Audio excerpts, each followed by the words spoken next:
Without a doubt, the most shocking thing that I've experienced is the fact that Vinny Tatum got engaged yesterday. So I don't know if I don't know if many of you guys knew about that, but if you know Vinny like I do, it was quite a shock. But nonetheless, always happy when a staff member gets engaged. So we are extremely happy for them. But you know, we're excited to get back on the floor again to play against somebody else. You know, it seems like we've had a lot of practice, with the exception of Kentucky Wesleyan and a couple inter-squad scrimmages, but tomorrow's going to be a really, really good test. You know, it's the great thing about playing Kentucky Wesleyan and Bellarmine each year is you get two completely different styles of basketball, two different styles of preparation. You know, it's going to be a good test. Obviously, Bellarmine returns, I think it's 11 players from last year, a team that, you know, obviously had a great season as they always do. They're obviously one of the best offensive, passing, shooting teams in Division II, if not the best. So it's going to be a good test for us. You know, it's like I said, it's completely different than the way Kentucky Wesleyan plays, but at the same time, I know our guys are excited about it and looking forward to getting back out there. And you know, it's after tomorrow night. It's, you know, on Sunday it starts to count, so it's a big week for us. What in particular will you be looking for tomorrow night, David? You know, I think just consistency for 40 minutes. I thought last week we played about 28 to 30 good minutes of basketball, defensively especially. You know, I've said I think our offense at this time of the year is a little bit further ahead than it has been in years past, which is good.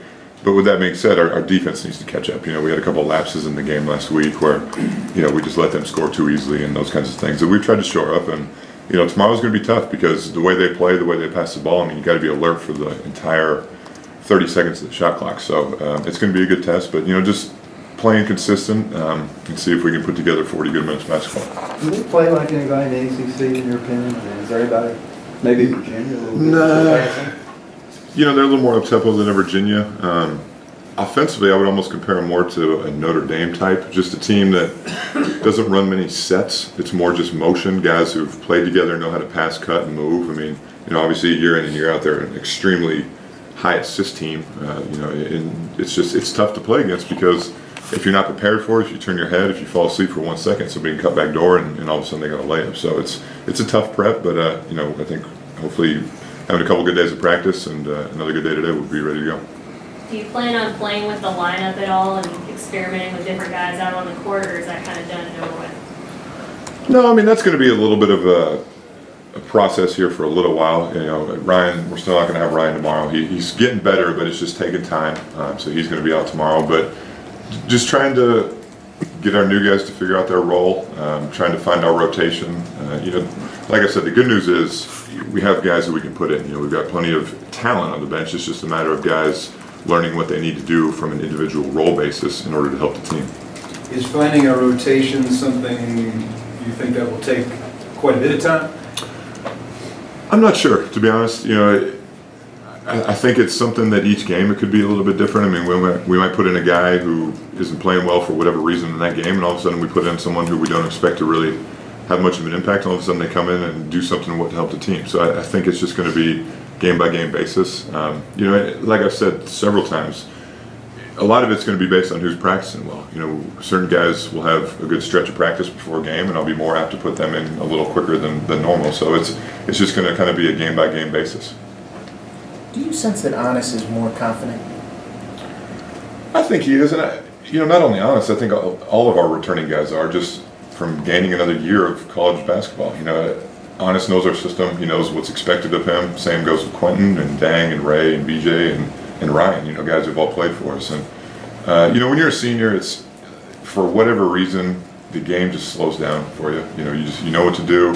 It's almost like you see the game through the coach's eyes and you know what they want, and it makes it a little bit easier. And you know, I think they're all just playing confident right now. They're excited to start getting into the game flow. You know, we've had about a little over 5 weeks of practice now, and not that they get tired of practice, but it's just they want to play games, you know, and I think that's what they're excited about, and getting into that routine where you play a game, have a day off, have 2 days of prep, and play another game, just kind of getting into that flow. You have a front court that is obviously going to be a little bit more of that modern front court where they're long and lanky and athletic but skinny. How do you kind of combat maybe some teams down the line you think that'll have 6'10", 250 guys hanging around there? Well, in basketball, there's a saying, you know, you have a lot to worry about when you prepare for a team, but at the same time, teams have a lot to worry about preparing for you. You know, things work both ways. But, you know, Honest has obviously put on a lot of weight and worked hard in the weight room, and as of all of our other guys. But, you know, it's a guy like Ray Spalding, for example. You might look at him, and you can see the change in his physique since he was a freshman, but, you know, don't kid yourself, Ray is extremely strong. You know, he's, even last year as an assistant, just when I would have to play defense in individuals or whatnot, I mean, it kind of takes you back how strong he is sometimes. And, you know, Dang and BJ and Dwayne Sutton and those guys, I mean, they're all very strong guys. But, you know, we obviously don't have 280-pound guys who we just throw down on the block and tell them to stay there. And that's not how we've ever played. But, you know, our guys are mobile. They can do different things. They can guard different positions. So it's, you know, it's just a matter of putting them in a position to be successful, to help the team be successful. Do you have any go-to stats when you're looking at your team, analytics stats or traditional stats that kind of help you judge who's playing well?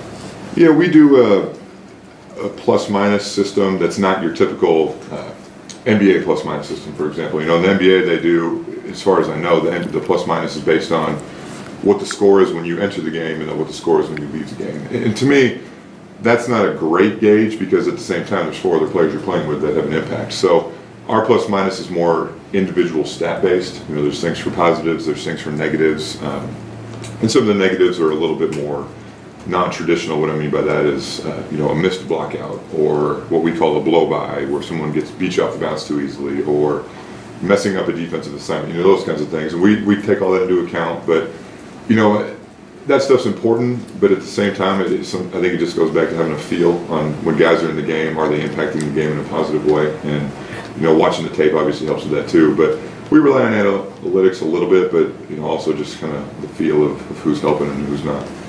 How much contact have you had with Brian Bowan, and what would you tell him at this point? You know, I've seen Brian several times. He's allowed to come in the building and go to study hall and do that kind of things and say hello to him. But other than that, we haven't had much contact. You know, every time I've seen him, his spirits have seemed fine. But, you know, it's just, we've kind of just let him do what he's supposed to do, and we're just doing what we're supposed to do. So we haven't had a whole lot of communication about anything else. Do you have any sense for his chances of regaining eligibility? I don't. You know, I don't want to play the speculation game. I don't want to say, it would be purely speculation for me at this point to say anything one way or another, and that wouldn't be fair to Brian, and that wouldn't be fair to our program. You know, my focus has been on our 14 players.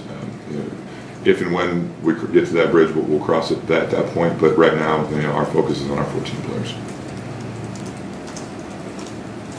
What has been the message too? You mentioned earlier the rebounding from the wings. Dwayne obviously did it at a high rate at Asheville, but with Dang and VJ, what is the lesson that you can kind of hammer home to them about coming in and helping defensive rebounding? Well, I think Donovan, actually, of all people, is a good example for them to look at because he was a pretty good rebounding guard, and I think that was a big reason why there was so much intrigue with him from a professional standpoint, was because he did other things besides score the ball. Now, obviously, he's been scoring pretty well lately in their games, but, you know, he does other things. He rebounds, he gets steals, he gets assists, you know, and if you're 6'7", 6'6", you know, like Dang and BJ are tall and long like that, you got to be able to rebound the ball, especially your position, you know, and our system is so much that if one of those guys gets the rebound, I mean, I give them ultimate freedom to bring the ball up the court and run it in transition. You know, they don't have to get the ball to Quentin or Darius or whoever it might be. So, you know, it's something that they, you know, rebounding is a stat that guys need to be selfish about, you know, because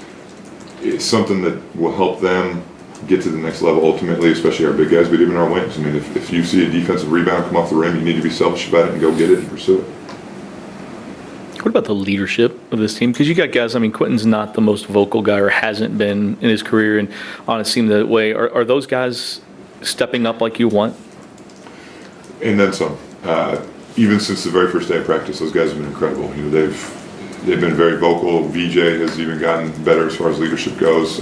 Quentin's talking more than he ever has here. He's every play, and Dang and Dell especially. You know, coaches were talking this morning. Just even when we split up the teams, or if we're doing 3-on-3, 4-on-4 drills, whatever team he's on is usually the team that wins because he's so vocal on the court. I mean, he doesn't take a possession off from talking. I mean, it's every single possession. He's on the ball, he's off the ball, he's always talking. And we're trying to get the rest of the guys to meet that, and they're getting there. But you know, talking is a skill that has to be learned, especially when you get fatigued, because that's the first thing that goes when you get tired is you're talking, and you got to learn how to talk when you get tired. But you know, our returning veteran leadership has been absolutely incredible. I think our freshmen would even agree with that. And they know how important it is. They remember, like I said before, when Quentin and Honest were young, when Dang and Ray were young, and Damien and Trey were here, you know, just they saw their leadership, and I think it rubbed off on them in a really positive way. What type of relationship do you have with Coach Scott Davenport? You know, Coach Davenport was the ops guy my first year here, the 2005 Final Four year. He and I got to know each other very well. But obviously, I know his son Doug very well. We were here together on staff for a couple years before he went to Eastern Kentucky. And, you know, I've known him for a long time, great people. Obviously, he's done an unbelievable job with that program. I mean, year in, year out there in the Elite Eight or, you know, Final Four, if not winning a championship, which he's done. So, you know, we've been close for a long time, and, you know, I just really admire the job that they do. Anything else, David? Thank you, guys.